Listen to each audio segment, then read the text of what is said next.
10 मिनिटं झाली. वाशिममध्ये सध्या बऱ्यापैकी पाऊस पडत आहे. वाराही सुटलेला आहे. हा वारा असा असतो की पावसाचे ढग तो ज्या दिशेनं वाहतो त्या दिशेने घेऊन जातो आणि मग पाऊस जेवढा पडायला पाहिजे तेवढा पडत नाही. शेतकऱ्यांना चिंता आहे पेरणीची. पेरणीचं काय होईल? यावर्षी दुष्काळ पडणार वगैरे भाकिता आहेत. दुष्काळ पडतील तेव्हा पडतील, पण उद्या दुष्काळ पडणार आहे म्हणून आज पेरण्याच करायच्या नाहीत. ही मानसिकता शेतकऱ्यांची कधीच नसते. त्याला जगायचं आहे, त्याला त्याचं कुटुंब जगवायचं आहे, त्याचे काही आयुष्याचे प्रश्न आहेत ते त्याला सोडवायचे आहेत.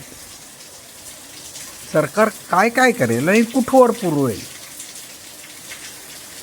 त्यामुळे त्याला शेतीचं उत्पन्न काढणं अनिवार्य आहे. तो जगासाठी पोशिंदा आहे वगैरे वगैरे म्हणण्यापेक्षा तो स्वतःसाठी करतो, हेही फार महत्त्वाचं आहे. पण त्याच्या एकूण कष्टाला जी किंमत मिळायला पाहिजे, जो सन्मान मिळायला पाहिजे, जे काही त्याच्या कष्टाचं मूल्य आहे ते मिळायला पाहिजे, ते मिळत नाही. शासन असो किंवा शासकीय व्यवहार करणारे नेते मंडळी असोत, शासकीय अधिकारी असोत, बँका असोत,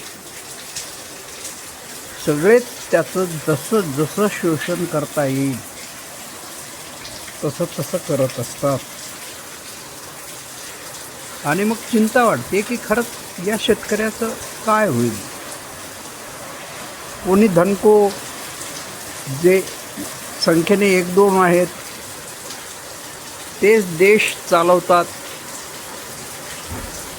अब्जावधी रुपयांची शेत जमीनसुद्धा किंवा डोंगराळ जमीनसुद्धा जिथे जिथे उपलब्ध असेल तिथे तिथे विकत घेतात.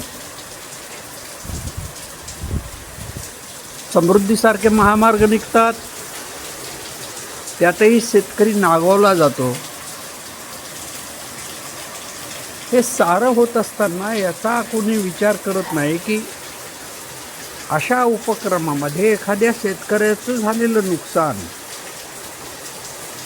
की त्याला कितीही सरकारी मदत मिळाली तरीसुद्धा भरून येत नाही. ही व्यथा कळेल, अर्थात या व्यवस्थेला तो सुदी नसेल, त्याची शेतकरी वाट पाहत आहे. मी शेतकऱ्याचा मुलगा आहे, मी स्वतः शेती करतो, मीही त्यातलाच एक आहे.